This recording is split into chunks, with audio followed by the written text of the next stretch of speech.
Selamat datang kembali. Hari ini kita akan membahas sesuatu yang saya yakin banyak dari kita pernah rasakan.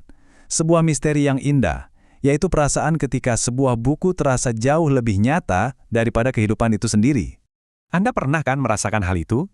Ketika kita begitu tenggelam dalam sebuah cerita, sampai-sampai karakter-karakternya terasa lebih hidup, lebih utuh daripada orang di sebelah kita. Kok bisa ya? Nah, pertanyaan besar inilah yang akan kita coba urai bersama dengan bantuan wawasan dari seorang filsuf sastra, A.N. Andreev. Oke, kita mulai dari awal. Untuk bisa memahami jawabannya, kita perlu tahu dulu nih soal perdebatan klasik di dunia sastra. Sebut saja, kisah dua teori. Jadi, selama ini, para kritikus tuh seakan-akan terbelah jadi dua kubu. Kubu pertama, mereka fokus banget sama isi. Apa sih yang mau disampaikan oleh buku ini? Apa ide-ide besarnya? Nah, kubu kedua, mereka lebih peduli sama bentuk. Bagaimana cerita ini disajikan? Mereka ngomongin soal pilihan kata, gaya bahasa, pokoknya semua aspek teknisnya. Masalahnya, pemisahan ini terasa ada yang kurang kan? Ini tuh kayak kita mencoba memahami manusia dengan hanya mempelajari anatominya, atau sebaliknya, cuma mendengarkan pikirannya, tapi nggak pernah menyatukan keduanya. Cara pandang yang terpisah ini gagal menjelaskan keajaiban yang sebenarnya kita rasakan saat membaca.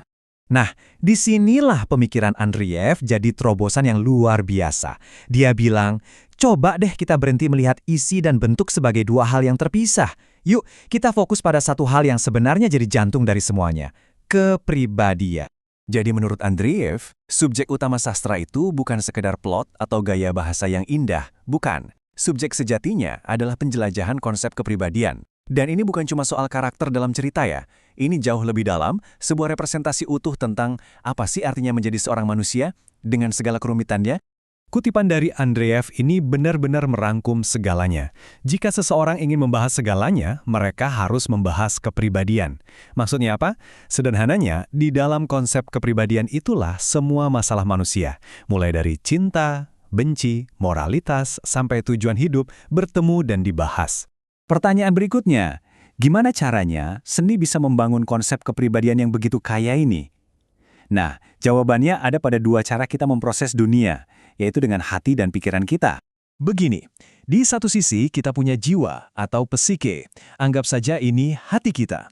Dia bekerja lewat emosi, perasaan, citra visual, fungsinya untuk membantu kita beradaptasi secara intuitif dengan dunia. Di sisi lain kita punya kesadaran. Ini pikiran kita. Dia bekerja lewat logika, nalar, dan konsep-konsep abstrak untuk membantu kita memahami dunia. Kalau kita pikir-pikir, sains itu kan bahasanya konsep murni ya, logika. Sementara kehidupan sehari-hari seringkali didominasi emosi. Nah, seni melakukan sesuatu yang ajaib. Ia menggabungkan keduanya. Seni menciptakan sebuah citra, yaitu sebuah pemikiran yang bisa kita rasakan, sekaligus sebuah perasaan yang membuat kita berpikir. Andreev bahkan punya istilah khusus untuk ini, yaitu kesadaran estetis. Anggap saja ini sebuah mode berpikir dan merasa yang unik, yang hanya bisa diaktifkan melalui seni. Ini adalah cara kita mencerna realitas, di mana logika dan emosi itu bukan lagi dua hal yang terpisah, tapi melebur jadi satu. Tapi pengalaman ini nggak berdiri sendiri. Andreev menunjukkan betapa kesadaran estetis ini terhubung erat dengan jenis kesadaran kita yang lain. Contohnya, kesadaran moral, yaitu pemahaman kita soal mana yang benar dan salah. Inilah kenapa seni yang agung itu nggak pernah terasa dangkal. Dia pasti akan memaksa kita untuk mempertanyakan etika, politik, dan keyakinan kita sendiri. Semuanya berdialog di dalam diri kita. Oke, sekarang kita tahu bagaimana seni bekerja. Lalu, seperti apa struktur sebuah karya sastra yang hebat itu? Nah, di sini Andreev menggunakan sebuah analogi yang menurut saya sangat indah. Samudra dalam setetes air. Coba bayangkan perbedaannya ya. Sebuah karya yang biasa-biasa saja itu mungkin seperti sebuah sistem. Kayak mesin mobil. Kita bisa kok mempelajari karburatornya tanpa harus mengerti soal bannya. Bagian-bagiannya terpisah. Tapi sebuah mahakarya itu adalah sebuah kesatuan. Dia itu lebih mirip hologram, di mana setiap kepingan kecilnya sudah mengandung keseluruhan gambar utuhnya. Seperti kata Andreev sendiri, untuk memahami setetes air, kita harus memahami samudra dari mana ia berasal. Setiap sel dari karya itu, entah itu satu karakter, satu adegan, satu dialog, sebenarnya mengandung DNA dari keseluruhan konsep kepribadian yang sedang dijabarkan. Nah, Inilah alasannya kenapa dalam sastra yang hebat, kadang satu kalimat saja sudah cukup untuk membuat kita merinding. Atau satu tindakan kecil dari seorang karakter bisa mengungkapkan seluruh tema dari novel itu. Karena di momen itu, kita bukan cuma melihat satu bagian kecil, kita merasakan gema dari keseluruhan samudera di dalamnya. Jadi, apa artinya semua ini buat kita sebagai pembaca? Ya, intinya adalah ini mengubah total cara kita mendekati sebuah buku. Ini adalah ajakan untuk membaca sebagai manusia seutuhnya. Oke, mari kita rangkum poin-poin pentingnya.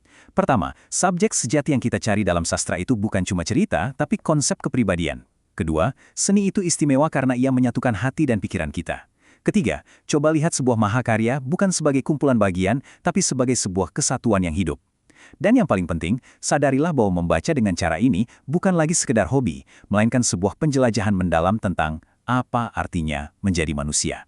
Jadi, saya ingin meninggalkan Anda dengan satu pertanyaan untuk direnungkan. Nanti saat Anda membuka sebuah buku, apakah Anda hanya akan mengikuti alur ceritanya saja? Atau Anda akan mulai mencari jejak kepribadian, samudera kemanusiaan yang tersembunyi di dalam setiap tetes katanya?